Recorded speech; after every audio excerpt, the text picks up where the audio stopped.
Bom dia, irmãs, bom dia, meus irmãos, formandas, leigos escalabrinianos, leigas escalabrinianos, missionárias, missionários, formandas da África, do Brasil, das várias partes do mundo. Irmãs, muito obrigada pela sua presença. Obrigada mais uma vez ao Wellington, que está preparando para nós, organizando para nós esse ciclo de palestras.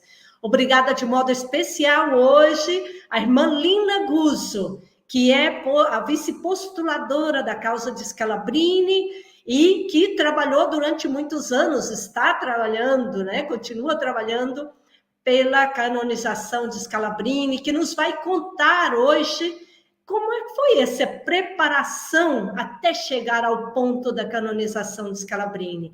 Vamos ter também a irmã Elisângela Chaves, a doutora Elisângela, doutora irmã Elisângela, que vai falar para nós sobre um texto escrito por Madre Alice Maria Senhor, que fala sobre as principais, o desafio da mulher no projeto pastoral de Scalabrini. Irmã Elisângela, através deste texto de Madre Alice Maria Senhor, e obrigada, Madre Alice, deve estar aí em contato conosco também, por haver cedido e por haver sugerido colocar nesse ciclo de palestras esse tema. Muito obrigada a todos e a todas. Bem-vinda, passo a palavra, bem-vindos e bem-vindas. Passo a palavra à irmã Lina Guzzo. Bem-vinda, irmã Lina. Ben achada, ben trovate. Ben trovate a tutte, grazie dell'invito. Você tem a palavra. Muito obrigada para todo mundo, mas também para quem está ouvindo, está vendo. Peço desculpa, porque irei falar em italiano, sendo o conteúdo, o texto que me foi confiado, um pouco técnico, não é? Nessa semana eu tenho problema dos olhos, e então não pude traduzir e também poder falar todo o texto, todo o conteúdo em português. Porém, eu peço desculpa, mas também digo, o que vocês não entendem, vocês façam assim, e eu talvez irei tentar traduzir em português, tá certo? Muito obrigada, eu vou começar aquilo que me foi confiado. Um pouco técnico, mas eu sou bem feliz de partilhar aquilo que eu vivi. Vivi há muitos anos, há 57 anos, segunda-feira eu vou fazer, 57 anos de irmã scalabriniana. Porém, daquilo que eu estou conhecendo do 1936, quando começou o processo de canonização do bem-aventurado Scalabrini. Eu vou provocar algumas perguntas, porque eu acho que todos nós nos perguntamos, né? E então, quem são os santos? O que eles fazem para ser depois declamado santo? Tem santos de série A? Tem santos de série B? E então, eu irei explicar um pouco aquilo que o direito canônico vai dizer, vai dar, vai definir para poder chegar àquilo que nós chegamos nesses dias, o dia 27 de agosto, ou seja, aquilo que o Papa diz, nós vamos canonizar, proclamar santo para a Igreja, para o mundo, o bem-aventurado João Battista Scalabrini, Giovanni Battista Scalabrini, nosso pai fundador, nosso pai dos migrantes, mas também muito evangelizador e também catequista, pai apóstolo do catequismo. Então, eu agora começo a falar italiano. Quando vocês não entendem, digam, ou ponham também no chat a pergunta. Cosa ci dice il diritto canonico? Per stabilire chi è santo, la Chiesa utilizza le norme del codice di diritto canonico, o meglio, il sistema giuridico che usa la Chiesa cattolica.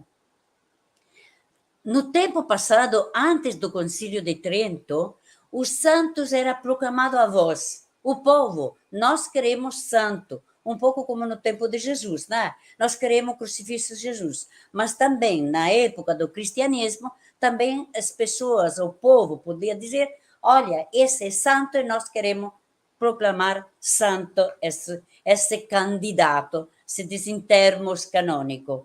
E então, a partir do 1545, houve lei que não podia ser passar ou esquecer che è una cosa seria. Quindi la Chiesa ha adibito in Vaticano un tribunale che si occupa della questione, cioè la Sacra Congregazione, ossia il ministero addetto alla causa dei santi. Ossia, se si chiama così proprio ufficio o causa dei santi, perché? Perché il tribunale ha il compito di istituire il processo e la causa per poter vedere se una persona può essere proclamata santa. Per procedere nella causa occorre prima di tutto sapere che il candidato, la persona, è morta, poi che qualcuno proponga di aprire un processo e che il vescovo locale del posto dica sì, sei autorizzato a iniziare a fare la ricerca per testimoniare che questa persona morta è morta in concetto di santità. La fase successiva di questo pedido para poder iniciar a causa de canonização, então si svolge nel posto onde ele viveu. Ou seja, no caso do nosso bem-aventurado fundador, foi Piacenza, nel 1936. O che si fez allora, naquele tempo e agora? Furono raccolti tutti i documenti, le testimonianze di tante persone che hanno conosciuto il Beato Scalabrini, si ricostruiscono i fatti di queste testimonianze, se tutto giunto il contenuto è idoneo, si presenta, porta in Vaticano per essere sottoposto all'equipe che verifica l'idoneità alla canonizzazione. Então, nella Sacra Congregazione per la Causa dei Santi c'è un gruppo che ha per capo uno come accusa, cioè che dice questo è stato santo e che non è santo per questo, e c'è quello che difende e che dice no, guarda, ti dimostro che lui è santo perché. Questo, allora, il primo si chiama difensore di giustizia, si chiama giuridico della causa dei santi. Il secondo si chiama postulatore. Nel nostro caso, soprattutto lo dico per le scalabriniane, gli scalabriniani che stanno ascoltando, o anche i laici, o comunque gli addetti al campo, alla famiglia scalabriniana, in questo momento è padre Graziano Battistella, il postulatore, è un missionario scalabriniano, è colui che chiede, insiste per riconoscere la santità di questa persona, nel caso la persona del Beato Scalabrini. Però lui chiede, c'è un vescovo che dice sì, va bene, procedi, e c'è però chi è contrario a questo e che si chiama testimone del diavolo. Si chiama promotore di giustizia come termine giusto, ma noi lo chiamiamo avvocato del diavolo. In genere sono tutti e due sacerdoti e viene nominato uno dal vescovo dove il candidato ha vissuto e l'altro invece è un sacerdote che vive nella congregazione per la causa dei santi. Ho detto sono tutti sacerdoti, ma nel nostro caso di scalabriniane, per esempio, per la causa di canonizzazione di Madre Assunta, tutte le suore scalabriniane conoscono Suor Leocadia Mezzomo ed è la postulatrice della canonizzazione di Madre Assunta. Quindi è una donna ed è una suora. Allora, quando si è fatto tutto il procedimento di ricerca e di raccolta delle testimonianze, viene portato a Roma, viene riconosciuta la validità e viene proclamato servo di Dio. Perché? Perché ha vissuto in virtù eroica le virtù di fede, speranza, carità, i quattro cardinali che sono il giudizio, si chiamano le quattro virtù cardinali che dicono ha vissuto in modo eroico e lui merita di essere venerabile. Quindi quando è venerabile si cerca di pregarlo, si cerca di studiarlo, si cerca di testimoniare la sua santità perché, e pregarlo soprattutto perché avvenga un miracolo. Riscontrato un miracolo, approvato dalla Congregazione dei Santi, approvato dal Papa, viene proclamato beato e tutti noi sappiamo che il Beato Scalabrini è stato proclamato beato nel 1997, il 9 novembre, 25 anni quest'anno. Perché allora, adesso andiamo nell'ultima fase, perché credo che sto finendo quasi il mio quarto d'ora.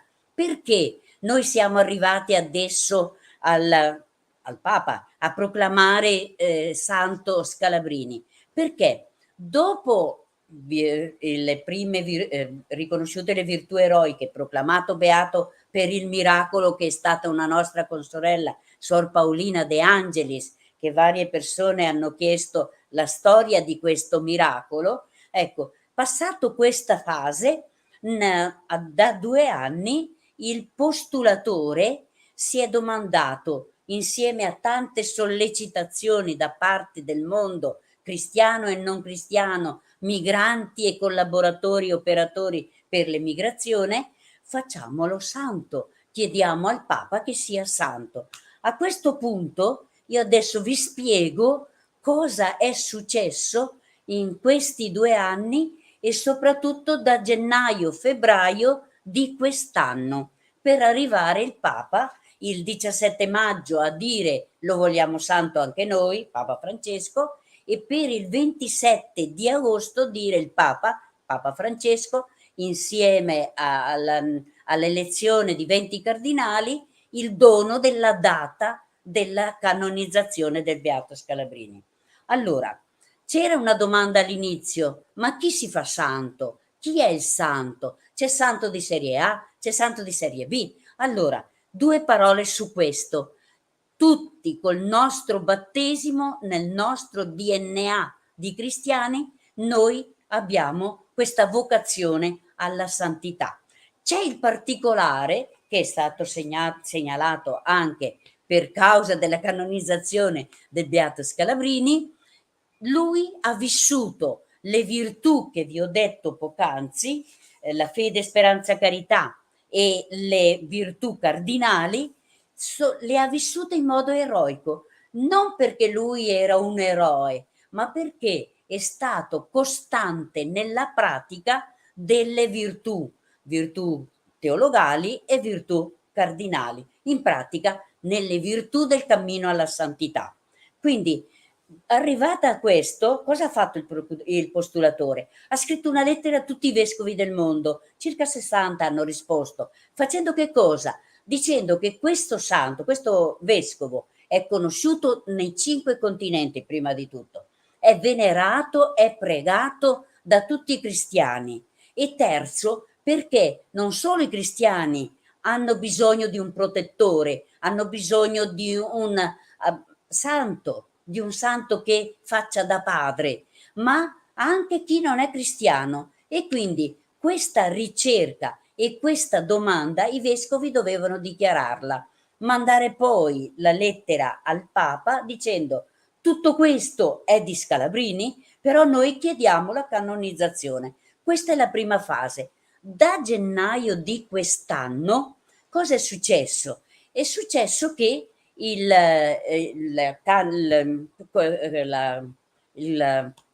cosa di santi, la causa dei santi, la congregazione per i santi, scusate, dice allora procediamo a questa alla richiesta del Papa della canonizzazione.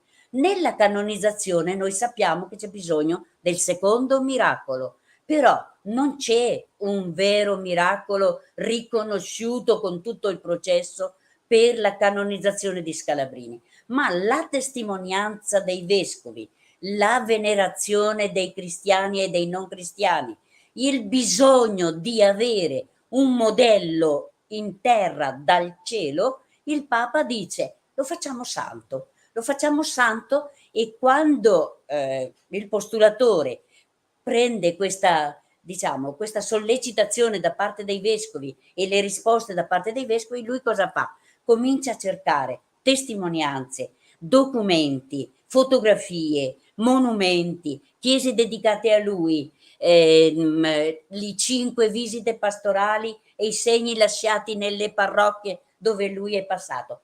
Tutto questo raccolto nella cosiddetta Posizio, cioè 400 pagine dove raccontano tutto di quello che è stato il Beato Scalabrini nei suoi 64 anni, ma anche nei suoi quasi 30 di vescovo. Finito questo, raccolto tutto, proposto alla congregazione dei santi, i cardinali di questa congregazione hanno approvato che si può chiedere al Papa la santificazione.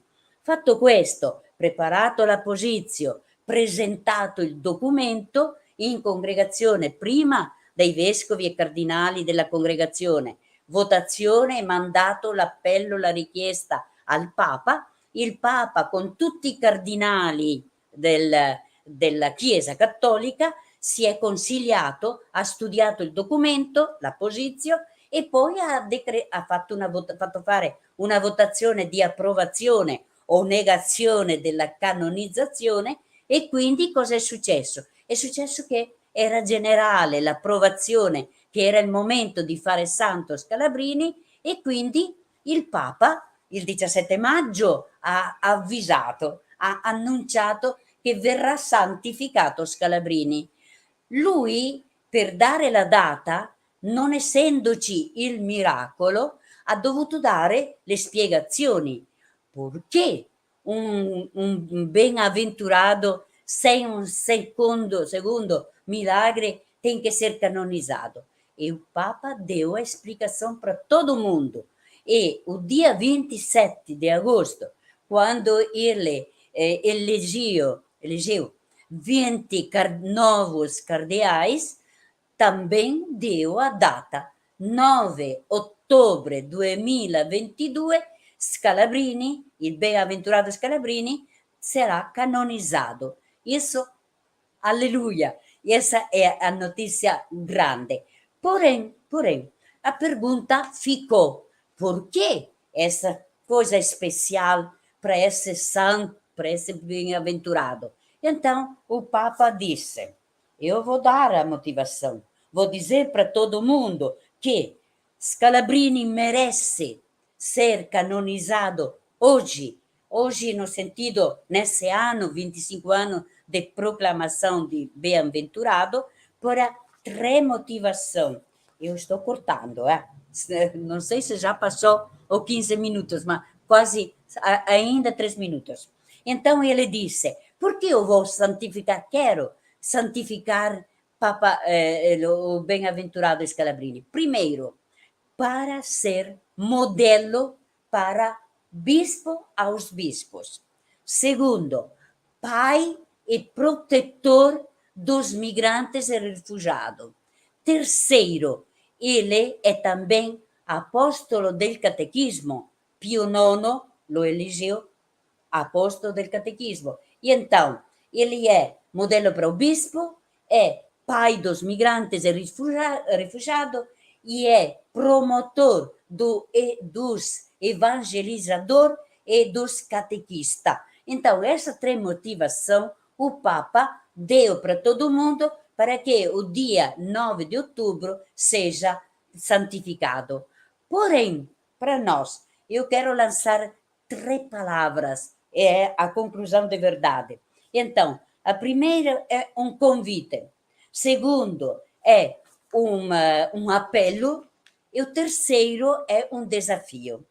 O convite é: nós temos que ser felizes desse momento, viver esse momento com gratidão para o dom que nós estamos recebendo na igreja para o migrante, os migrantes de todo o mundo e de todas as religiões, de toda a cultura.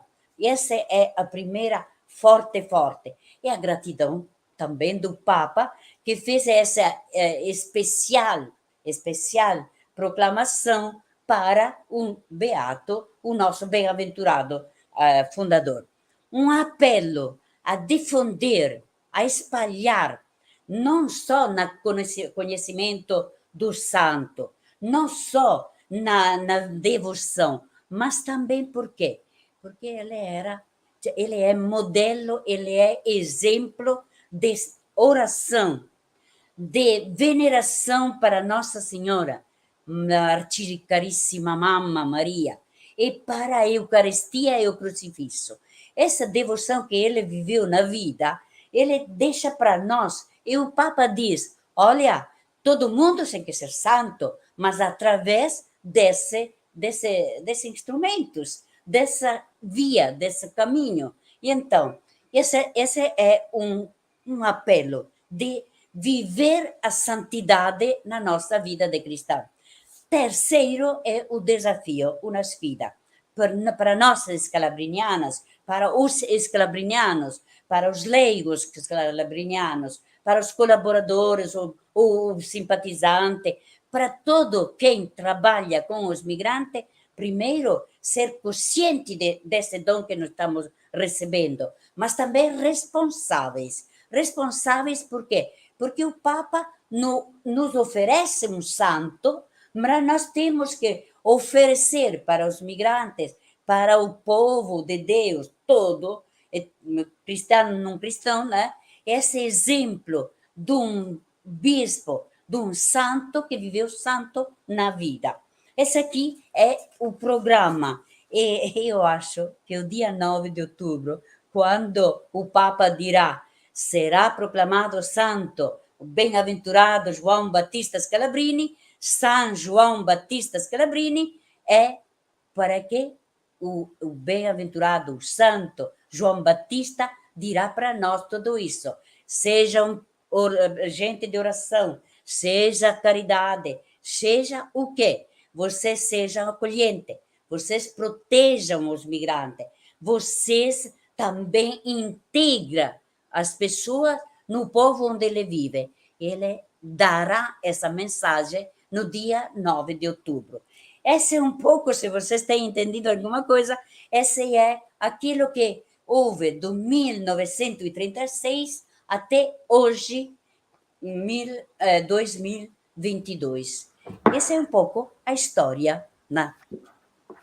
Eu, antes de fechar a boca, tenho um pequeno apelo para as irmãs, especialmente as irmãs, né? Eu digo um pouco caladinha, mas quem vem do Brasil ou dos Estados Unidos, se tem lembrancinha para oferecer aos peregrinos que chegam em Roma, vocês trazem que as 3 portas que tem em Roma para acolher os peregrinos da canonização receberão das irmãs escalabrinianas, dos laigos, dos padres, de todo mundo, um presentinho para voltar, não só com o santo, mas também com uma lembrancinha.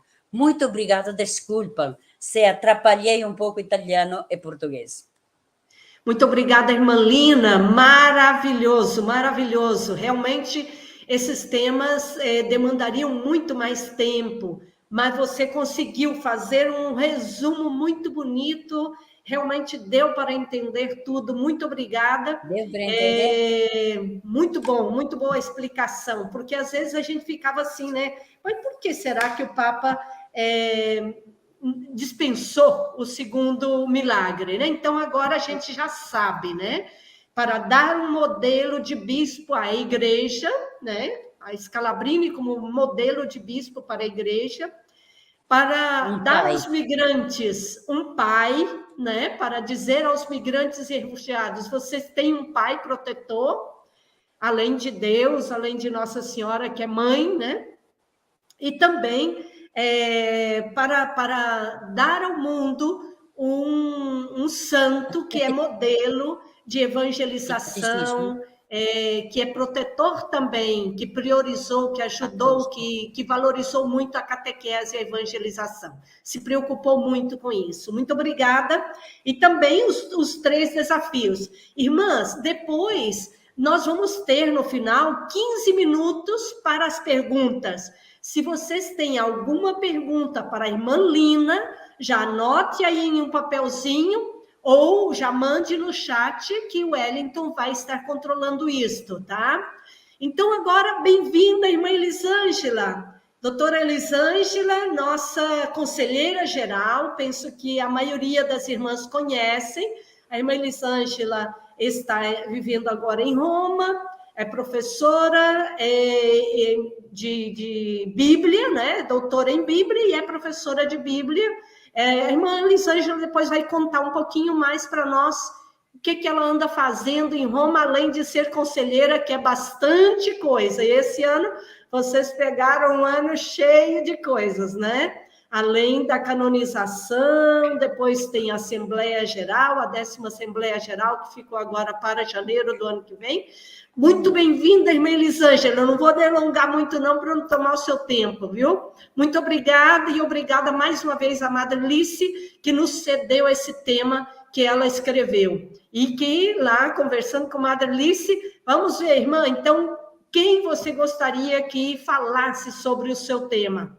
Aí fomos elencando, e a primeira pessoa que ela escolheu para falar sobre o tema dela foi você. Então, muito obrigada pela sua presença, obrigada a Madre Alice Maria Senhor, que cedeu a nós esse tema e nos sugeriu esse tema. Muito obrigada, sua palavra, irmã Elisângela. Obrigada pela introdução, pela acolhida, irmã Lelis. Também saúdo todas as irmãs que estão participando deste momento e me sinto muito honrada de poder apresentar um texto que foi elaborado pela irmã Alice, né? Este texto, ele é fruto de uma pesquisa pessoal da irmã Alice, então não é um texto meu, é um texto dela, eu estou simplesmente apresentando, né? Para mim foi um momento também de enriquecimento, de crescimento, poder estudar e aprofundá-lo. E essa pesquisa, ela apresentou no Congresso Histórico sobre a Eclesialidade de Scalabrini, ou a Eclesiologia em Scalabrini, em 2005, em Piacenza. E esse mesmo texto foi publicado pela Universidade Urbaniana em 2007. Então, é fruto mesmo de uma pesquisa, de um trabalho de aprofundamento da irmã Alice. O texto possui, o que eu recebi, umas 17 páginas, depois as irmãs bem provavelmente poderão ter acesso. Então, eu resumi um pouco para a gente poder trabalhar esses 40 minutos sobre ele, dar uma visão global, acho que sem perder muito, tentei fazer um bom resumo, e me sinto mais confortável de ir compartilhando assim a tela com os slides, até mesmo porque, de repente, alguns pontos ficam mais visíveis, né? É muito interessante como a irmã Alice abre o texto, né? Ou seja, introduz, digamos assim, a relação de Scalabrini com as mulheres, né? Ela coloca ali a homenagem que Scalabrini fez no catecismo, né? No pequeno catecismo que ele publicou em 1875, e ele colocou, dedicou à memória da mãe dele, aos 10 anos de morte da mãe dele.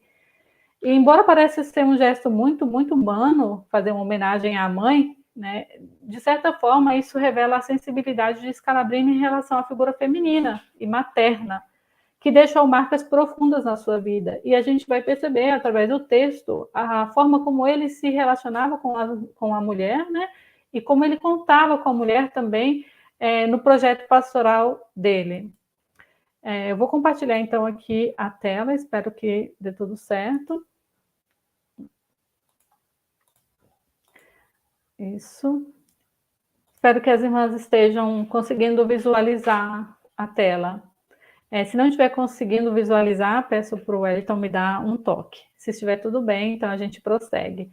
O tema do texto da irmã Alice é o envolvimento da mulher no projeto pastoral de Scalabrini.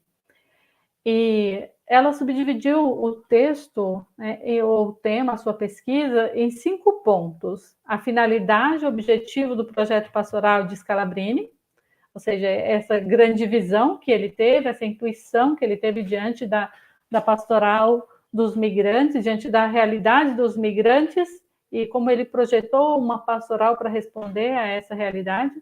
Scalabrini e o papel da mulher na família, na igreja, na sociedade, como ele vê esse papel, né? Claro que isso parte de uma experiência pessoal dele, da experiência dele na família também, a relação que ele tinha com a mãe, né? que o educou na fé, e ele vê a mulher muito dentro dessa perspectiva também. A mulher no projeto religioso social de Scalabrini, ou seja, ele vê que a mulher tem um papel fundamental a desempenhar e que ninguém pode substituir, ou seja, somente a mulher pode fazer certas coisas com perfeição. E as instituições femininas, no cotidiano da obra pastoral de Scalabrini, ele contou com muitas congregações religiosas para ajudar nas diversas missões onde os missionários eram enviados, e o feminino na família scalabriniana, ou seja, os 2 institutos, a nossa congregação, o Instituto Secular, dentro da família scalabriniana. Então, aqui eu transcrevi a dedicatória que ele fez à sua mãe. A venerada e suave memória de minha mãe, Colomba Trombetta Scalabrini, modelo de mulher católica para todos, mas especialmente aos mais pobres, caríssima. Este livreto sobre os fundamentos da fé com eterno afeto aos 4 de maio de 1875, 10º aniversário de sua morte. Dedico, ofereço e consagro. Então, a finalidade e o objetivo do projeto pastoral de Scalabrini. Então, diante do fenômeno das migrações, ou da migração italiana, segundo esse Giuseppe Tonolo, Scalabrini teve uma intuição dos fatos que aconteceriam, ou seja, ele teve uma visão profética, esse tipo de intuição que é própria das mentes superiores e dos corações grandes, ou melhor, daqueles que o Senhor chama para serem instrumentos especiais e oportunos de seus profundos e misericordiosos desígnios providenciais do mundo. Então, Scalabrini, ele era um homem à frente do seu tempo, como essa fala, não, de Tonolo, já, de certa forma, descreve, né? Ele é um homem de grandes intuições, né? Irmã Então, Elisângela, sim? amplia, por favor, a tela, coloca a tela inteira, porque as irmãs estão dizendo que não estão conseguindo ver bem. Espera aí, deixa eu ver então aqui como é que eu faço. Porque no meu está a tela inteira, então eu vou tentar ampliar. Sim, deixa eu ver se eu consigo ampliar e compartilhar novamente, então. Obrigada, desculpe. Sim, sem problema.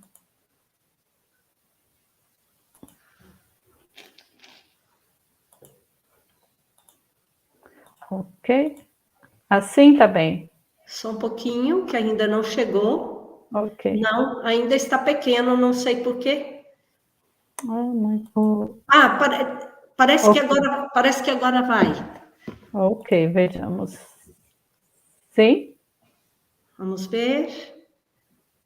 O Wellington está escrevendo que sim, ele já... Ótimo, ele então. já viu lá, tá? Ok. Está então, bem. Seguimos.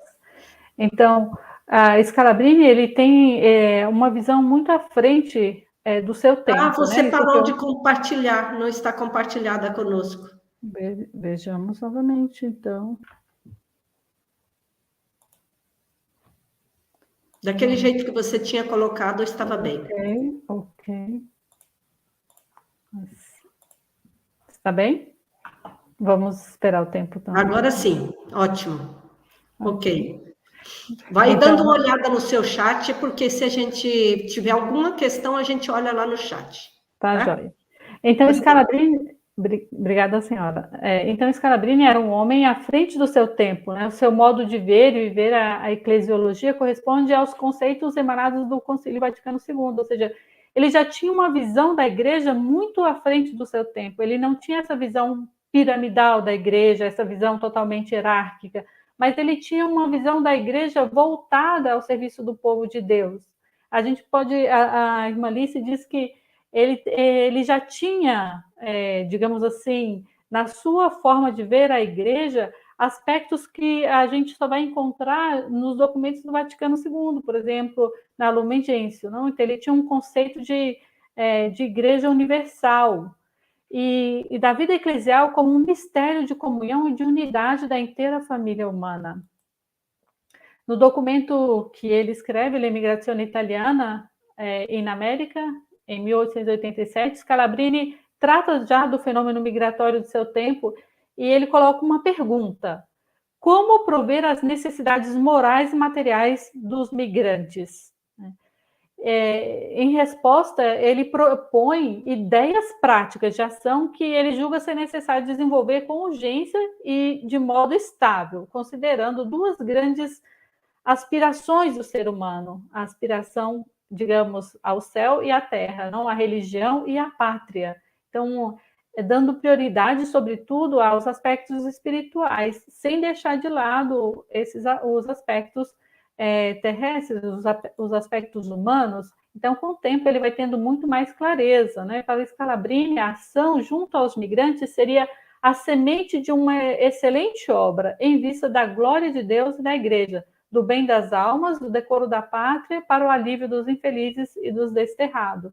Então, nesse sentido, o projeto pastoral de Scalabrini seria construído de modo gradativo. E é interessante que a forma como ele pensa um projeto pastoral é uma forma bastante inclusiva. Hoje a gente fala de sinodalidade, não? Ele já tinha uma cabeça voltada para essa participação. Então, no projeto dele, todos tinham espaço, tanto a oferta da viúva quanto a oferta do rico.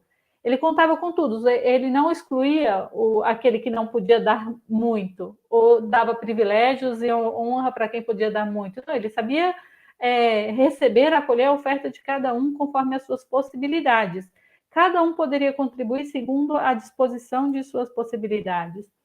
Em 1888, num novo opúsculo intitulado Il disegno di legge sull'emigrazione italiana, fica mais claro ainda a finalidade do projeto de Scalabrini, que é manter viva no coração dos migrantes connacionais a fé católica e procurar o bem-estar moral, civil, econômico, através de uma ação religiosa e social programada.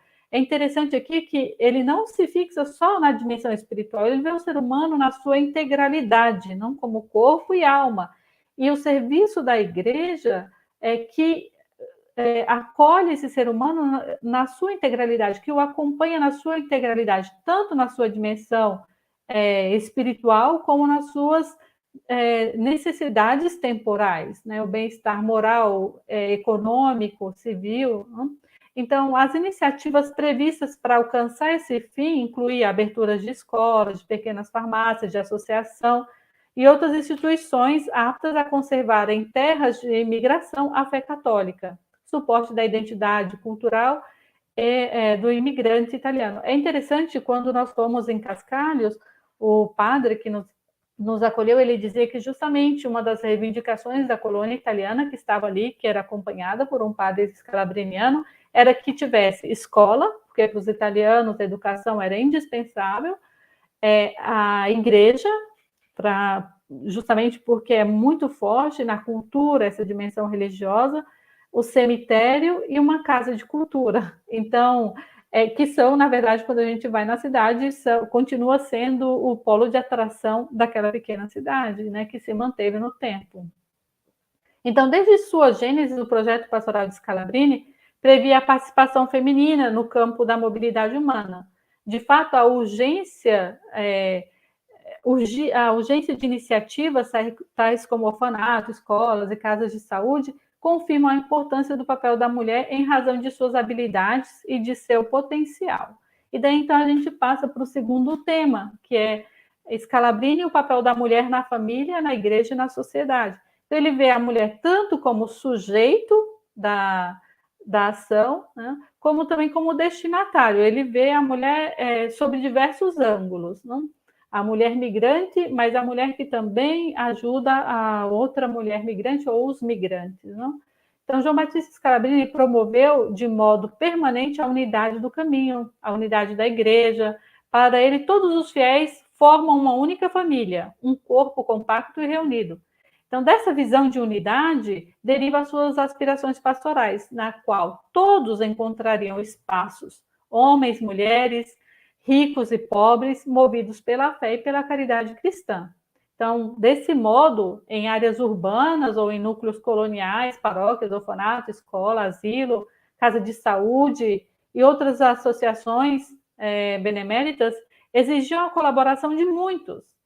Ele não podia dispensar a colaboração da mulher, né? Então, nesse trabalho, nessas ações também, ele percebia que a colaboração da mulher era indispensável. E a mulher desempenharia um papel de vanguarda nessa perspectiva dele no trabalho, sobretudo na área da educação, na área da saúde, não? Nas casas nos asilos, nos orfanatos. Então, a importância do envolvimento feminino na obra sociopastoral de Scalabrini sugere aprofundar o pensamento do bispo a respeito do papel da mulher na família, na igreja e na sociedade. Já da homenagem que ele fez à mãe dele no catecismo, a gente já consegue perceber que ele tem uma sensibilidade muito grande com relação ao papel da mulher, né? Essa sensibilidade, esse reconhecimento que ele tem, vem já da sua experiência mesmo, da sua relação com a mãe, vem do berço, podemos assim dizer. E para ele, então, a mulher desempenhava um papel fundamental porque é a mãe que vai educar os filhos, a mãe que vai instruir os filhos na fé. Então, ele fala que na família é onde ele aprendeu que em Deus Pai tem a origem a paternidade e a maternidade humana, e ambas são complementares, quer na geração, quer na educação dos filhos, ou seja, nenhuma é superior à outra. O pai sozinho não pode gerar e educar os filhos, assim como a mãe sozinha também não pode gerar e educar. Um complementa o outro.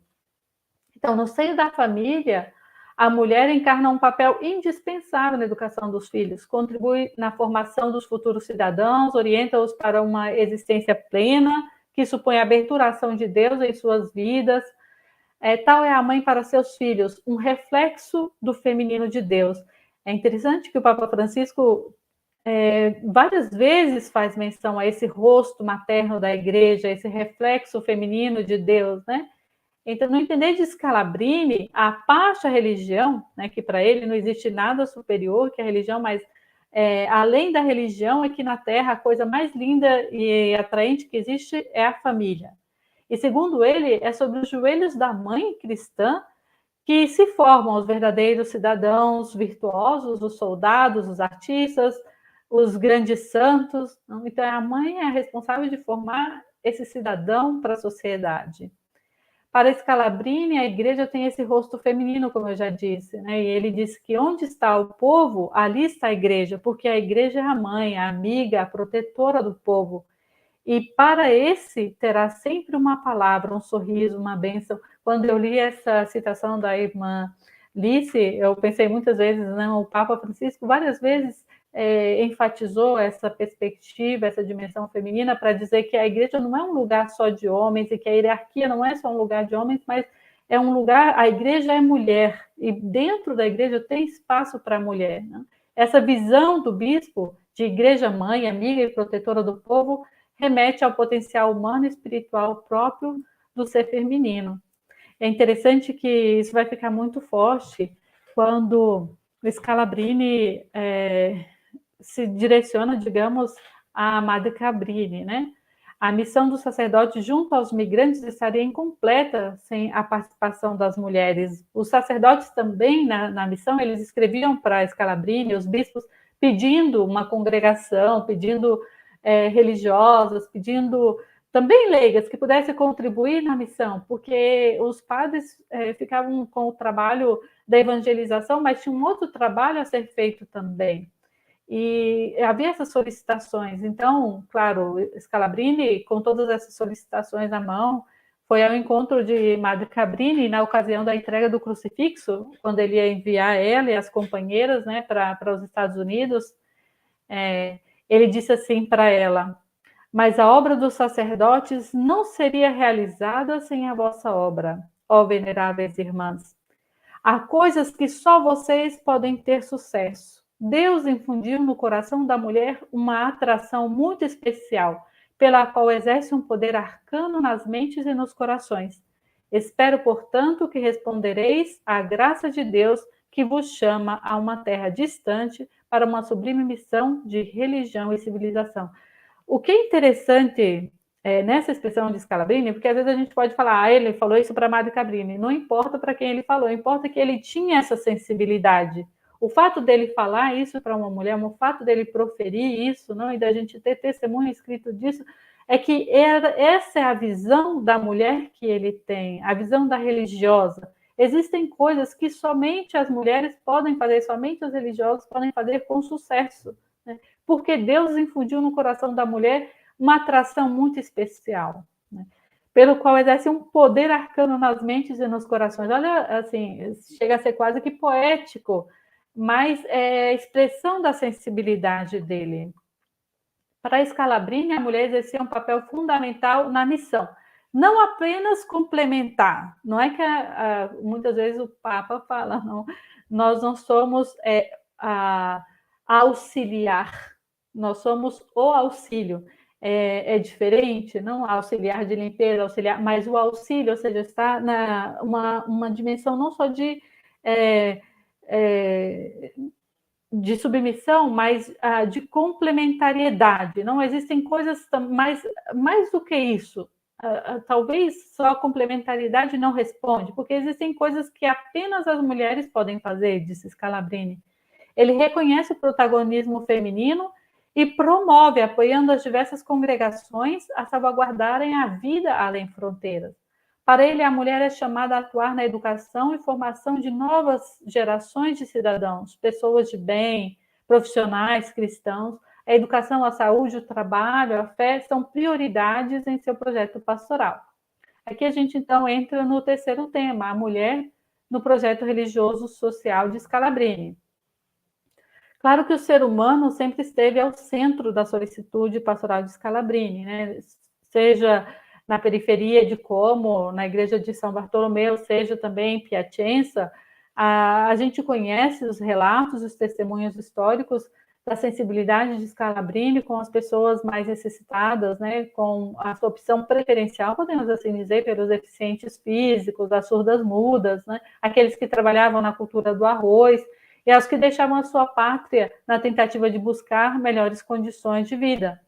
Mas é muito notória, sobretudo, aquela experiência que ele viveu na estação de Milão, e que vem escrito nesse documento, L'Emigrato Italiano, não? Onde ele se depara também com milhares de mulheres, não? Com um grupo de mulheres constituído de um número incalculável de imigrantes, crianças, jovens, esposas e mães anônimas. E ele fala assim, eram rostos marcados por rugas precoces que a privação costuma imprimir. Eram mulheres emigrantes que traziam após si ou carregavam ao colo as suas crianças.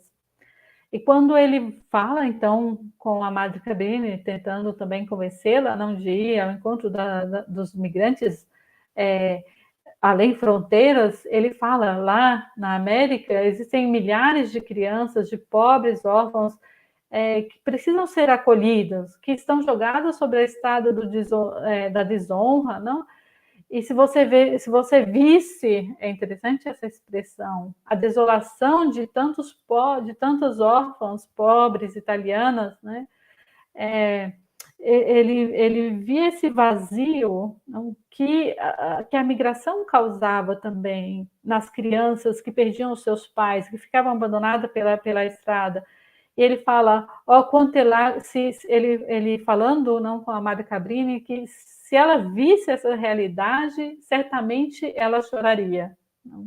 Provavelmente ele fala isso porque para ele também era muito doloroso conhecer essa realidade e ver aqui na fala, ele fala das órfãs, das meninas, né, nessa situação de estrada. É interessante também essa contextualização histórica que a Emalice faz, né, em referência à imigração, ao aspecto feminino da migração, né, porque a grande maioria dos imigrantes italianos deixou o meio rural do país de origem e se estabeleceu em áreas urbanas e outros em fazendas de café ou em pequenos núcleos coloniais. E no meio rural, a mulher se ocupou dos afazeres da casa, da agricultura doméstica, de subsistência, enquanto que nas áreas domésticas as mulheres atuavam como costureiras, modistas, abriam pequenos negócios. Muitas imigrantes se tornavam operárias, né, executavam tarefas em casa ou trabalhavam em fábricas e, sobretudo, na indústria têxtil, na confecção de roupas em geral, a fim de ajudar a manutenção da própria família. Nos Estados Unidos, a mulher imigrante também teve, digamos assim, um grande protagonismo na participação em movimentos reivindicatórios de operários, né? Nesse contexto, houve uma oportuna atenção ao elemento feminino. Então, nas igrejas, nas paróquias, havia também grupos formados específicos para trabalhar o feminino, para trabalhar com as mulheres. Então, tinha a Sociedade Feminina del Rosário, as Filhas de Maria e Agnese, círculos de juventude feminina, a Sociedade das Mães Cristãs, né? E nas paróquias também havia, digamos assim, um interesse de acolher, mas também acompanhar, instruir as mulheres para ajudá-las também a ter autonomia, a ter uma inserção social melhor. E aqui ela traz o testemunho desse padre Iannuzzi, que na paróquia dele, na igreja de São Joaquim, em Nova York, ele abriu uma escola noturna para as mulheres e jovens da região.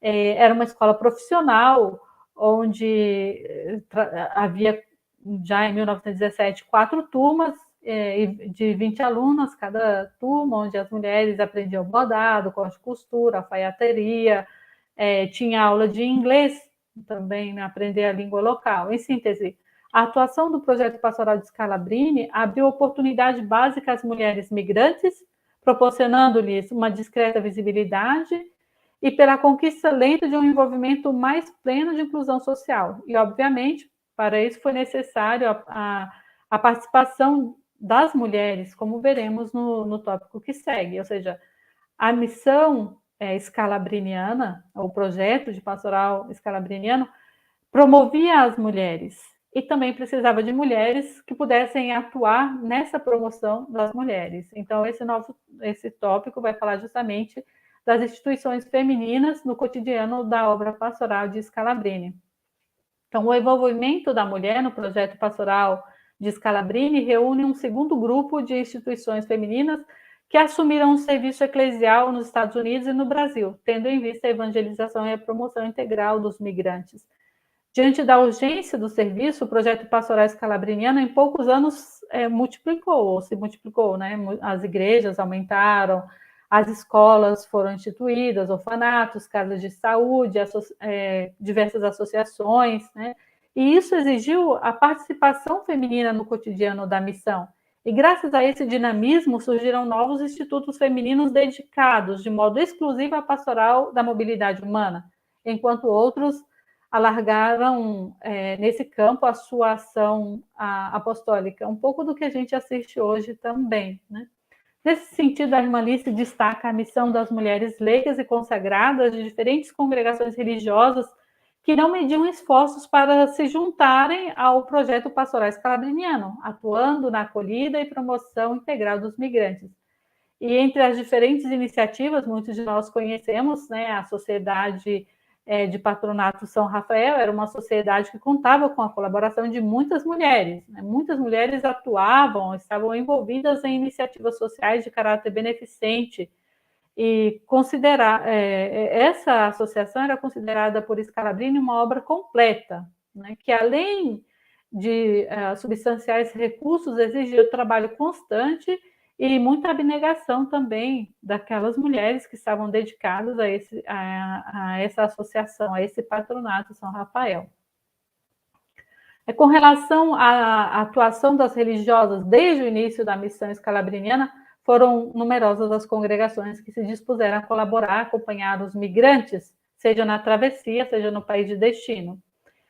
No ano de 1888 foram encaminhados ao bispo dois pedidos. Aqui a irmã encontrou esses dois pedidos, né?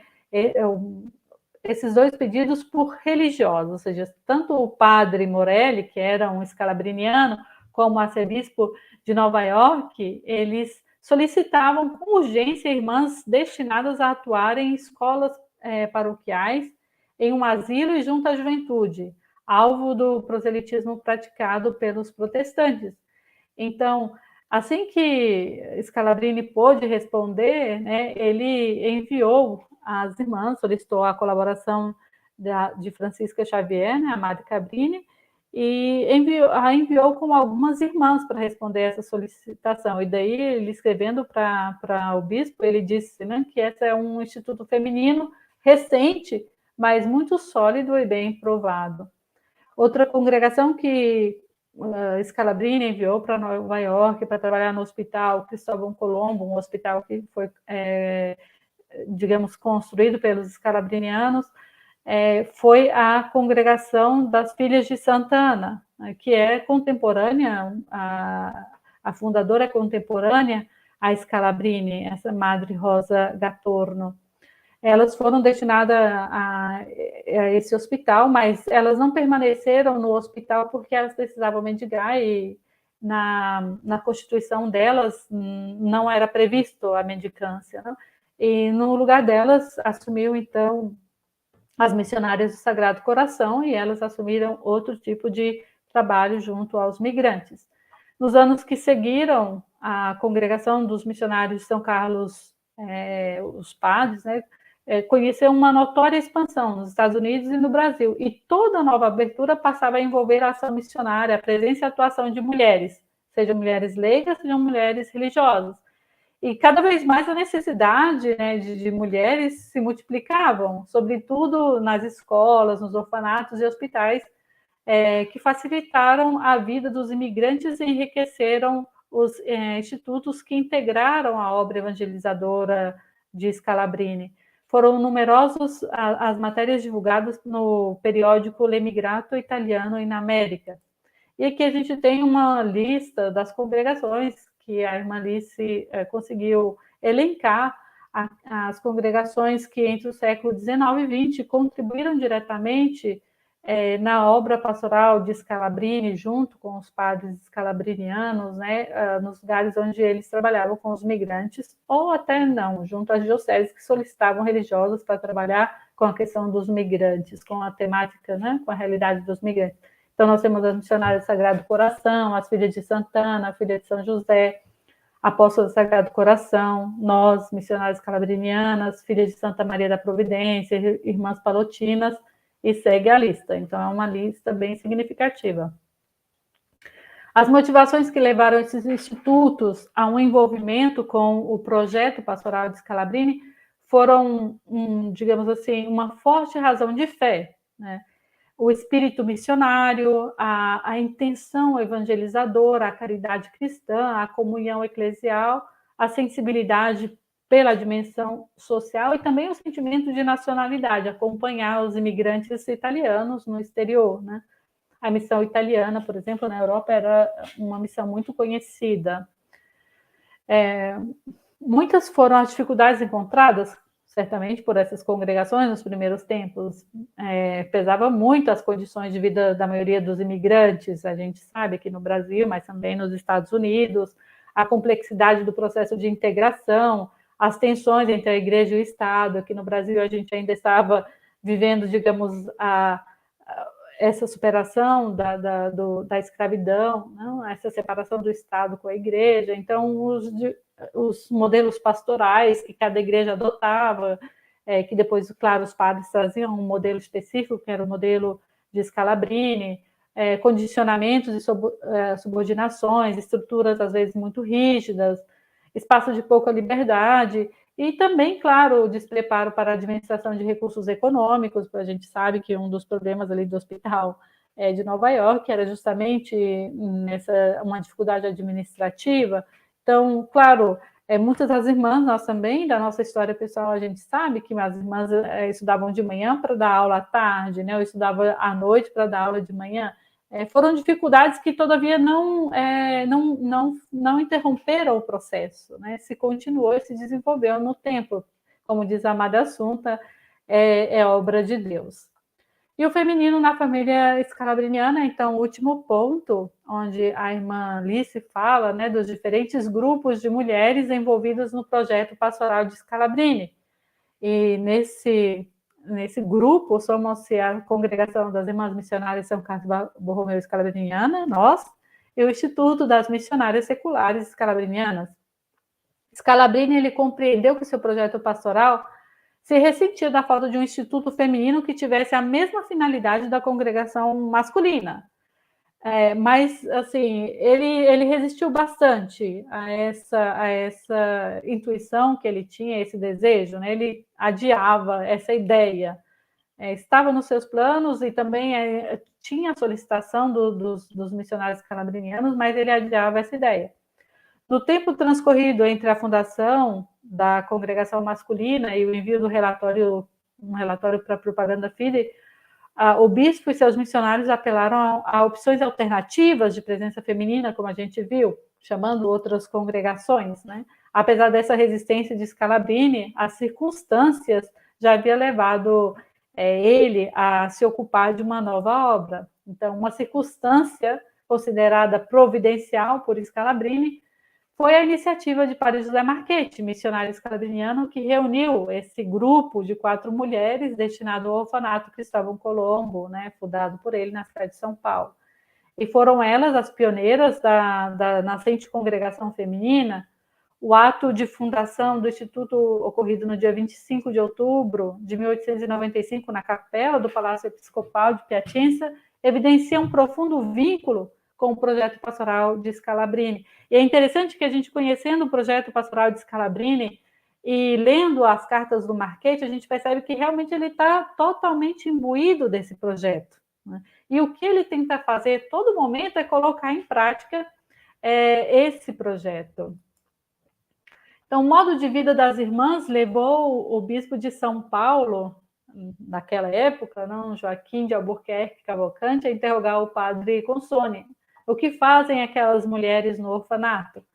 E a resposta, né, a melhor resposta veio do padre Domênico a Scalabrini no dia 25 de março de 1896, ou seja, pouco tempo. As irmãs tinham chegado no Brasil, 4 ou 5 meses, né? Em poucas palavras, ele resume a contribuição das primeiras irmãs scalabrinianas junto ao orfanato. Sem elas, com certeza, não se faria nada por esses pequenos. Essa afirmação do padre Vicente, né, e aquela expressa por Scalabrini de que a obra dos sacerdotes não teria êxito, o êxito esperado sem a necessária participação feminina, reportam a exigência, né, de paridade que coloca lado a lado homens e mulheres, né, como pessoas consideradas nas suas diferenças naturais, com sensibilidades próprias, com responsabilidade partilhada, a gente pode dizer até compartilhada, no âmbito de suas funções, numa instituição, como na sociedade humana em geral. E um segundo grupo, né, o Instituto Feminino,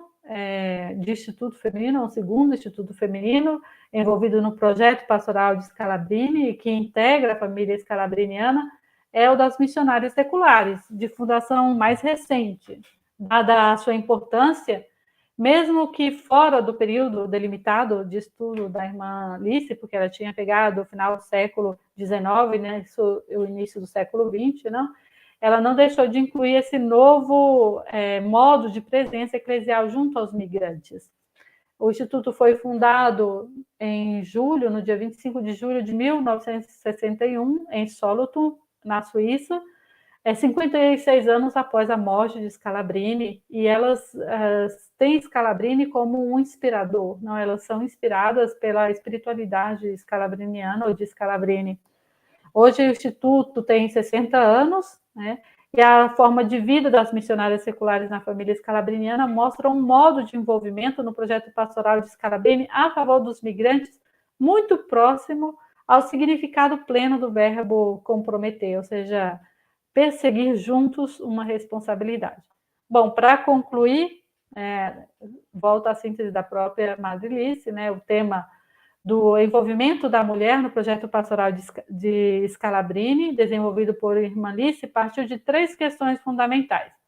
A pergunta de como promover a urgência das migrações ou da migração, né, fenômeno que, na visão de Scalabrini, cria novas relações e pode contribuir para a realização do desígnio de Deus, de unidade, de salvação universal dos povos. A finalidade e objetivo da obra scalabriniana como proposta de uma renovada eclesiologia e o pensamento do bispo sobre o papel da mulher na família, na igreja e na sociedade. Irmã Alice conclui afirmando ter consciência de que o envolvimento feminino no projeto de Scalabrini, enfoque principal da matéria apresentada, dessa sua pesquisa, está longe de abordar toda a riqueza, mas, mesmo como primeira exploração do tema, é possível chegar a algumas considerações a título de conclusão.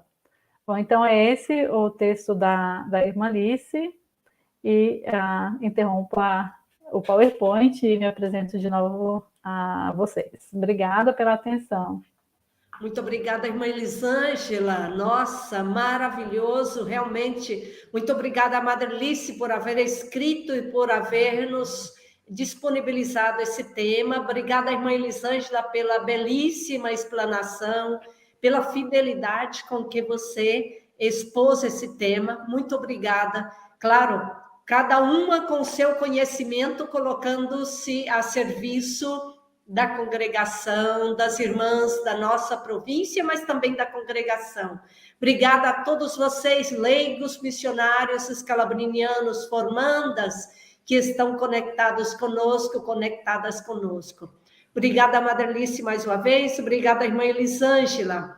Obrigada a todas as irmãs que estão conectadas. Tem várias comunidades escrevendo, estamos aqui vendo, estamos conectadas, estamos maravilhadas com este tema. Muito obrigada, e penso que este é um tema que seria muito importante, e aqui, em público, peço à Madrelice que nos ajude a aprofundar. Eu penso que é muito importante resgatar essas facetas de Scalabrini que a gente conhece pouco ainda, né? Às vezes a gente conhece muito por cima e precisamos olhar mais por dentro o coração de Scalabrini, a mente de Scalabrini, os afetos de Scalabrini, nosso querido fundador.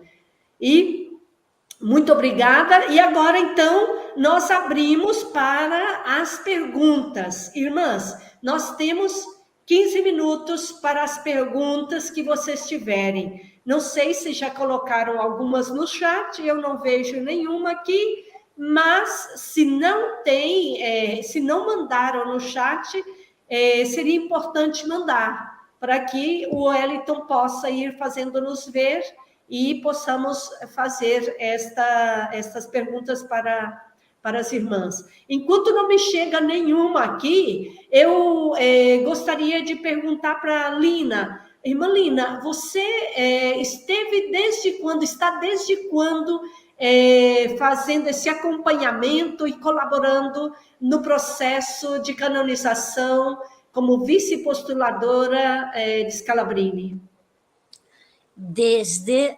Boa tarde a todo mundo. Desde o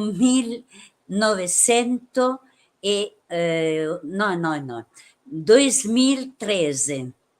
Desde 2013. Então, teve a oportunidade de ler toda a Position, né?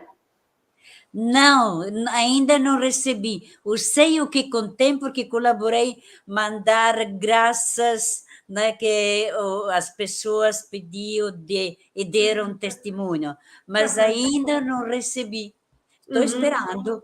Ah, isso mesmo, peça. Não deixe a gente sem esse documento, não, por favor. Estou muito Ele é interessada muito importante para nós. Estou muito interessada a tê-lo. Sim, peça para o postulador, fala com ele, escuta, nós também somos da família, temos o direito de conhecer quem era nosso pai. Claro, claro. Tá? A primeira coisa que temos que fazer, sim. Você disse que os bispos de todo mundo, de certa forma, foram consultados, certo? Sim. Sim, o padre postulador, padre Graziano, mandou uma carta para todos os bispos do mundo e responderam cerca de 60 bispos dando testemunho e também pedindo, né, a canonização para o testemunho que a diocese tem do conhecimento do bem-aventurado Scalabrini, os bispos pedem a santificação. Nem todos responderam, claro, o mundo é grande e os bispos são mais de 3.000, né, em todo o mundo. Muito obrigada, valeu, mas claro que ia responder essa pergunta só aqueles bispos em cujas dioceses as irmãs, as missionárias seculares ou sacerdotes estão, porque senão eles não têm muito conhecimento, né? Isso. Sim, as irmãs todas estão pedindo material, viu? Tem muitas irmãs mandando aqui no WhatsApp, mandando no chat, pedindo o material, que a irmã Elisângela, e que, não sei, se a Madre Alice nos permitir, a gente vai copiar o material. Ótimo. E vamos mandar para as irmãs. Se a irmã Lina pudesse escrever alguma coisa, a gente poderia traduzir aqui também para a gente mandar para as irmãs, porque isso, ótimo. Se você não pode traduzir, a gente encontra uma forma de traduzir aqui para mandar às irmãs. Elas estão super interessadas em aprofundar. E mesmo para a gente aqui no Brasil, tem muitos meios de comunicação pedindo para a gente falar sobre esse tema da canonização de Scalabrini, e a gente precisa ter estes elementos que realmente eu desconhecia. Por que será que o Papa, nós não conhecíamos por que o Papa abriu mão do segundo milagre, né? Então, é muito importante saber esses detalhes, porque são importantes para nós e para também aportar nos meios de comunicação. Bom, agora, irmã Elisângela... Só uma palavrinha. Aquilo que eu falei é o trabalho que nós fazemos, o vice-postulador, porque são 5 padres e eu para a congregação feminina, né? Não tem vice-postuladora das irmãs da secular, né? Não tem ainda. Porém, eu falei daquilo que até agora, a próxima semana, mês de outubro, tem uma conferência onde tem a atualização desse direito canônico sobre a canonização do santo. É muito interessante, Eu mandei também esse link, talvez também para a irmã Elisângela, para várias pessoas que se interessam da santificação dos santos, né? Ótimo. Então, será também para mim uma atualização daquilo que é uma nova maneira, tipo, não preter o segundo milagre para santificar um bem-aventurado. Ótimo. A superiora geral, Madre Neuza, está dizendo aqui que já foi solicitada a posição de Scalabrini, uma para cada província e para a delegação, e que já foi confirmada a resposta positiva de que nos vão dar esses documentos, vão disponibilizar esses documentos. Obrigada, irmã Neuza, obrigada, Deus lhe pague.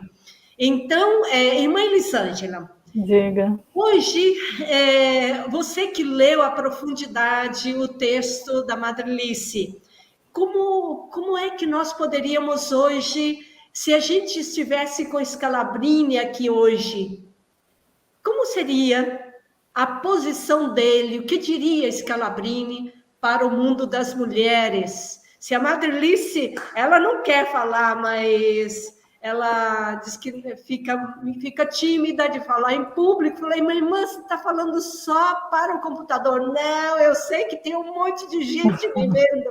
Então, não quis estar assim, visível aqui conosco, mas ela está conectada, está vendo, está acompanhando. Então, como seria hoje? Que diria Scalabrini a nós, mulheres consagradas, e as mulheres em geral hoje, com esse pensamento tão avançado que ele tinha também para a sua época, é um pensamento muito avançado. E o que ele pedia para seus missionários com relação às mulheres, essas escolas, hospital, orfanato, formação de línguas, tudo. Tudo isso devia ser a pedido de Scalabrini. Os missionários Sim. iam vendo e certamente tinha muito diálogo com Scalabrini antes de fazer qualquer uma dessas iniciativas, porque não era muito comum isso na igreja da época. Né?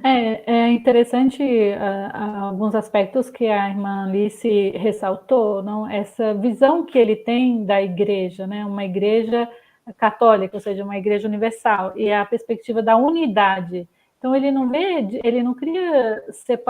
separa divisões, não? E também uma igreja menos piramidal. Muito interessante isso. É um pensamento muito atual, quer dizer, mais atual do que o nosso tempo, porque nós ainda não conseguimos chegar nessa igreja não piramidal ainda, né? A tentativa de uma igreja sinodal. A gente está em processo, mas até que isso vire cultura requer tempo, porque mudar a cabeça, assim, assumir discurso é fácil, mas mudar uma mentalidade não é fácil. E eu acredito que se Scalabrini tivesse hoje aqui conosco, ele ia falar aquilo que ele falou para Cabrini. Mas a obra dos sacerdotes não seria realizada sem a vossa obra. Ó, venerável irmãs, há coisas que só vocês podem fazer com sucesso. Não é de qualquer jeito, mas com sucesso. Porque Deus infundiu no coração da mulher uma atração muito especial. Eu me lembro muitas vezes que, estando também com os padres, eles falavam, vocês entram em qualquer lugar, né? Se tem só homem, vocês entram, se tem só mulher, vocês entram. Agora, para a gente entrar em uma casa onde só tem mulher, é complicado. Para a gente entrar num ambiente onde só tem criança, hoje mais ainda, é complicadíssimo, não? E para nós mulheres, não é... Ou seja, a gente entra em qualquer ambiente, não? Porque Deus infundiu na mulher uma atração muito especial, pela qual exerce um poder arcano nas mentes e no coração. Espero, portanto, que respondereis à graça de Deus que vos chama a uma terra distante. Eu acho que ele falaria isso. Porque no caso aqui, eu não acredito que ele construiu esse discurso exclusivamente para Cabrini. É um discurso representativo para qualquer mulher, para as religiosas que ele enviava, provavelmente era o que ele acreditava, né? Acho que seria, eu não li ainda, mas tenho o livro já publicado das cartas entre Scalabrini e a Madre Cabrini, não? E é interessante conhecer a perspectiva da relação feminina, da relação dele com o feminino, a partir dessas cartas, né?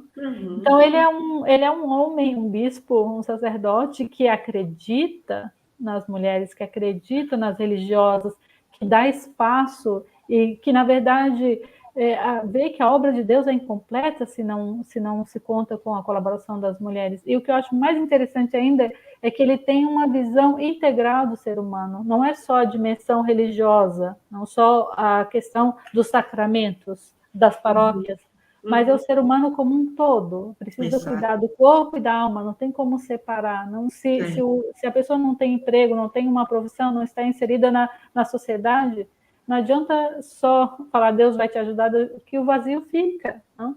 Então tem que ser as duas dimensões juntas. E ele tinha essa visão, né, que é uma visão realmente bem à frente de seu tempo.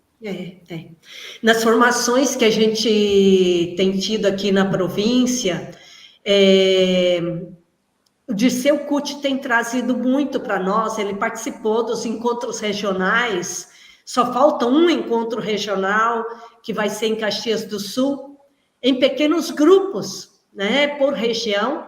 É uma busca, esses encontros têm duas finalidades, que é a integração das irmãs, né, nessa grande província que nós somos, província Maria Mãe dos Migrantes, e também essa preparação dos nossos corações, da nossa mente, das nossas emoções, do nosso afeto, à canonização de Scalabrini, né?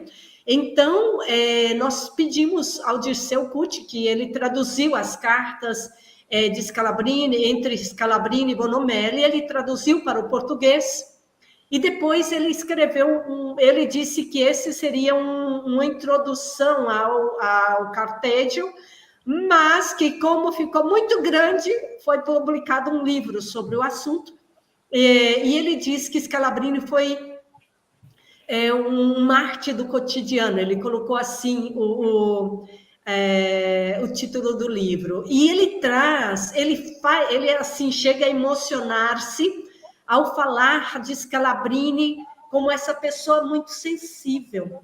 Eu penso que o Scalabrini foi uma pessoa que, aquilo que a irmã Lina falava, desse homem de oração, esse modelo de oração, né? Que ele expressa na devoção a Maria, a cruz e a Eucaristia, mas era um homem de profunda oração e constante, não eram momentos de oração, era oração na vida cotidiana com uma prática constante. Ele então, tinha intimidade, né, com Deus. A gente pode dizer que ele tinha essa intimidade, não? Quando tem intimidade é o tempo todo, né? Exato. Ele tinha profunda intimidade com Deus, com Jesus, com Maria, né? Tanto é que nas visitas pastorais ele sempre encontrava um espacinho para estar diante do Santíssimo. Quando ele desaparecia, iam buscá-lo, ele estava lá diante do Santíssimo, né? Então, isso ajuda os exercícios espirituais. E essa vida intensa de oração faz com que Scalabrini se torne um homem muito sensível. Um homem capaz de sentir, de perceber, de ler e de participar da dor, dos desafios, das buscas, das angústias e das alegrias do outro e da outra, né? Por isso, aquela experiência na estação de Milão toca tanto a Scalabrini, que o incomoda por muito tempo e o leva a tomar uma decisão definitiva, né?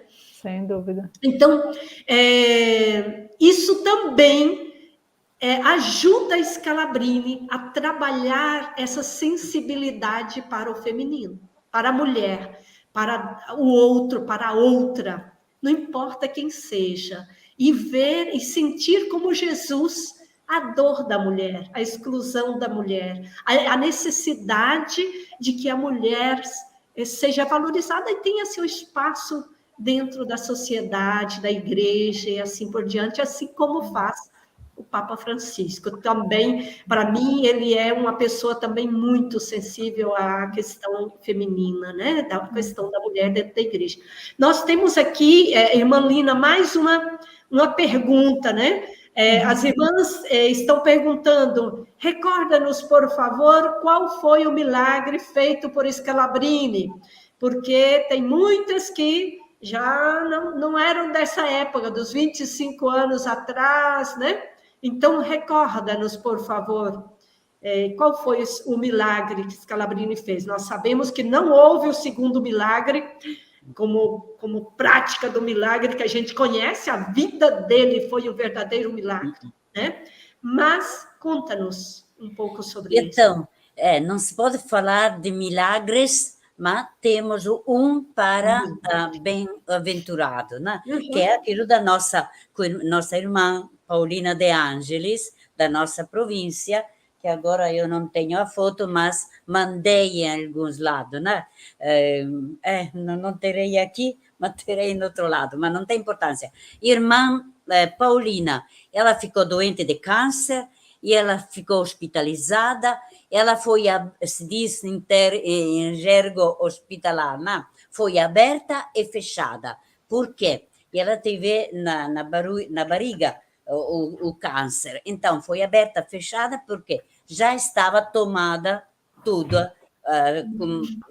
tudo o câncer tinha tomado o corpo, né? Então, o médico fechou e disse, vamos esperar. E ela ficou quase boa no sentido, mandaram para casa. Ela voltou para casa. Quando eu lembro, porque estava presente, eu lembro quando chegou em casa, houve um lago de cheiro, não de cheiro, sim, cheiro del sangue e também líquido amarelo, e explodiu.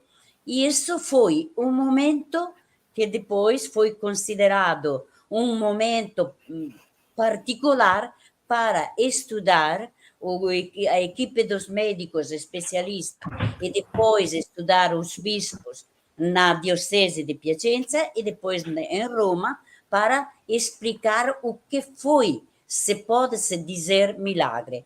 Isso eu era provincial naquele tempo, então com o bispo Cagliaro eu fiz toda a procissão de pedido para os médicos, que eles conheciam o caso, sabia, e o médico principal, né, que declarou que não se pode explicar o que aconteceu.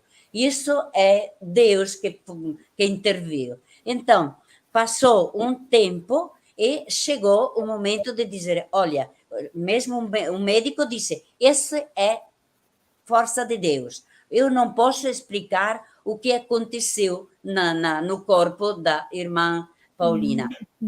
Quando teve um momento para declarar não aventurado, servo de Dio, venerável, né? E então se pegou esse com as virtudes heróicas e também esse milagre para a beatificação. Então, foi estudada naquele tempo, quem foi também juiz né? do comitado dos advogados, foi também irmã Giuliana, parte na diocese. Depois, tudo isso foi para Roma, e eu fiquei sabendo para o padre Velásio, nosso padre, que era cardeal, que morreu cardeal, né? Que todos os médicos tinham declarado que não se podia explicar. Mas naquele tempo, o médico principal não queria assinar. Não queria assinar por quê? Porque Roma tinha médicos, né, importantes que devia julgar se era de verdade ópera de Deus ou se os medicamentos, a químio que hoje se faz, né, e que fica mais difícil de declarar milagre depois que as pessoas fazem a químio. E então, aí, naquele momento, nós trabalhamos, o bispo voltamos muitas vezes, porque momentos de assim, momento nosso, mas foi sofrido esse momento, mas foi de verdade declarado um milagre. Mas não parou, porque o milagre deve ser guarigione permanente, ficar para 10 anos e essa sanação, não sei. Sakura. Então, passaram 10 anos e a irmã sanou, voltou para a missão, foi tudo isso. Depois ela morreu, mas de outra raiz de câncer.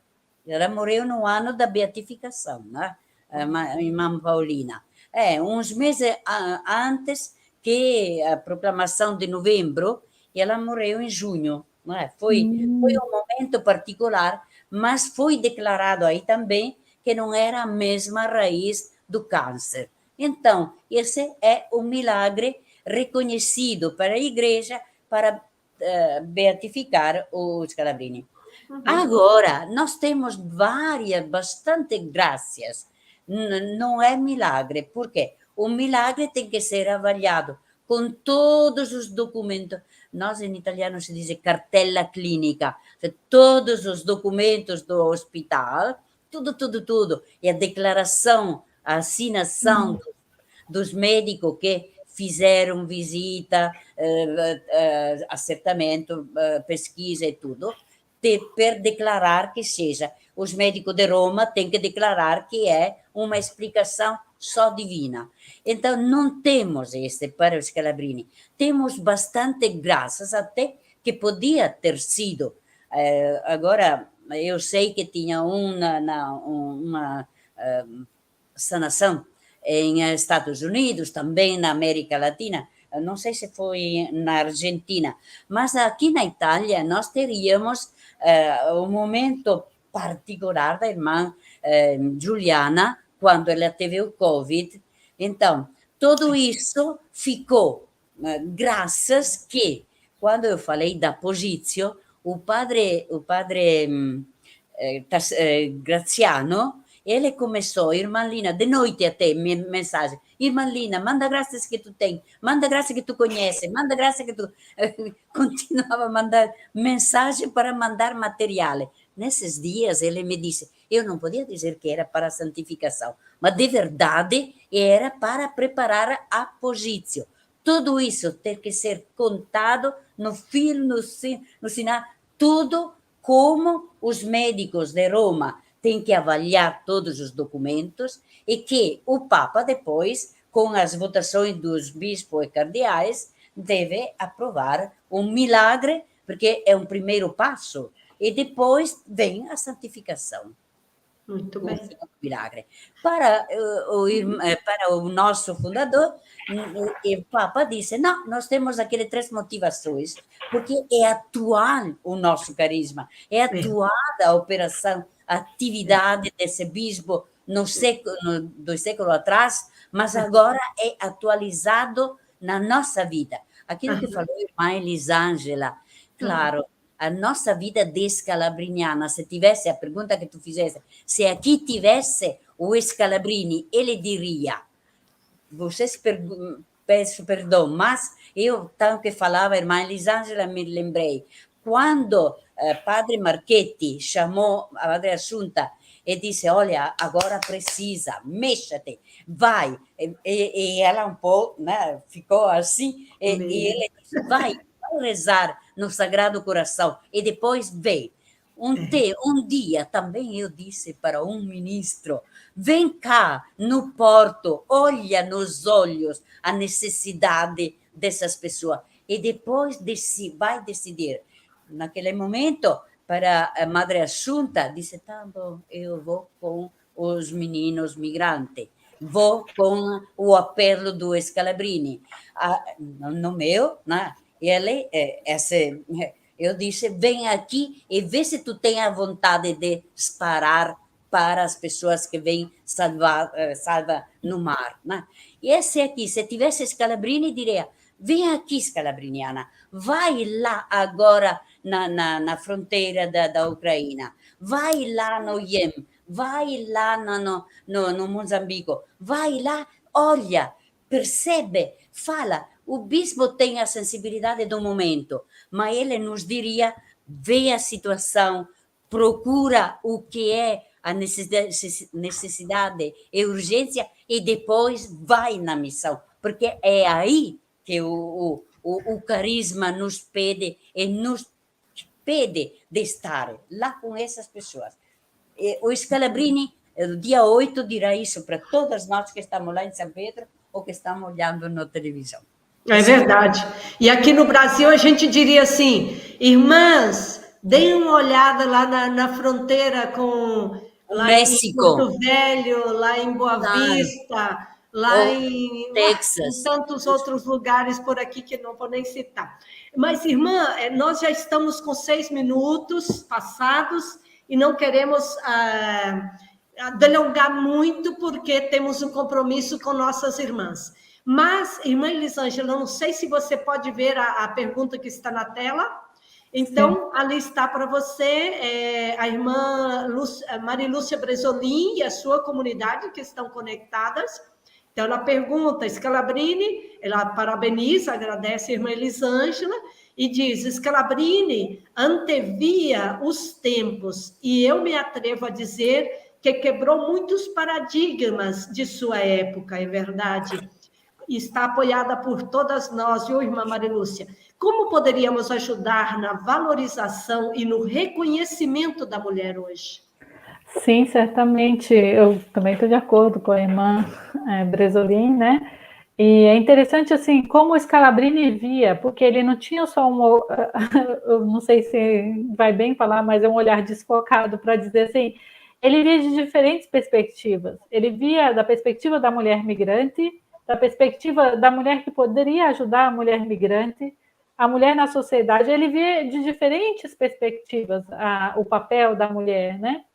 E, por exemplo, para a mulher migrante, ele previa toda a educação, a profissionalização, o inserimento na sociedade, e ele via que era muito mais fácil, claro, uma mulher trabalhar com um grupo de mulheres, então, para isso, se solicitava tanto o apoio das religiosas e de outras leigas profissionais, várias leigas, por exemplo, do Instituto Secular, foi uma leiga que foi para trabalhar com as crianças na escola, etc., não? E daí nasceu essa vocação particular. E hoje acredito que nós poderíamos continuar ajudando na valorização da mulher através das nossas opções missionárias. Não? Claro, se a gente vê que a situação da mulher, porque muitas vezes também a mulher é invisível, e acredito que nos últimos tempos, digamos, nos últimos 12 anos, a congregação vem afinando o seu olhar para a perspectiva da mulher, né, da mulher migrante. Ela vem se tornando cada vez também mais visível na sociedade, e acredito que nós podemos promover a mulher migrante através das nossas opções pastorais, através do nosso trabalho, através dos projetos que nós fazemos. Muito obrigada. Obrigada às irmãs que estão mandando suas mensagens. Não sei como é que a gente pode, mas vocês podem mandar nos grupos e eu posso reenviar para as irmãs, Lina e Elisângela também. Do sábado passado, muita gente também mandou mensagens agradecendo. Muitas irmãs, muitos leigos, leigas, missionários escalabrinianos mandaram suas mensagens, muitas formandas mandando mensagens de agradecimento, e aqui também estamos vendo muitas mensagens de agradecimento. Obrigada a vocês, irmãs, as duas explicitadoras, as duas que assessoraram este momento, o Wellington, que organizou tudo, toda a equipe de comunicação. Obrigada, Madrilice, por haver se disponibilizado esse texto para nós, esse escrito tão lindo, e precisamos, viu, aprofundar mais, precisamos mais. Obrigada. Irmãs, então vamos fechando esse processo. Hoje, desculpe-me por termos passado do horário, prometemos que no próximo sábado não o faremos, vamos ficar dentro do nosso horário, começar na hora e terminar na hora. No sábado, dia 24, às 10 da manhã, então nós temos os principais desafios das migrações na América do Sul e na África. É uma exposição que vai ser feita pela irmã Maria do Carmo. Na verdade, não é Maria do Carmo, é uma pessoa do CESEM. Eu não tenho ainda o nome, mas depois a gente vai mandar para vocês o nome da pessoa que vai fazer a exposição. Isso foi um trabalho feito também com o pessoal, com as irmãs da África, com aqueles que fizeram as investigações pelo Centro de Estudos, pelo CESEM, na África, na América Latina. E, então, vamos terminar com o nosso vídeo de encerramento. Obrigada pela presença de cada um e de cada uma de vocês. Um grande beijo, uma boa semana, e vejamos o vídeo de encerramento, então.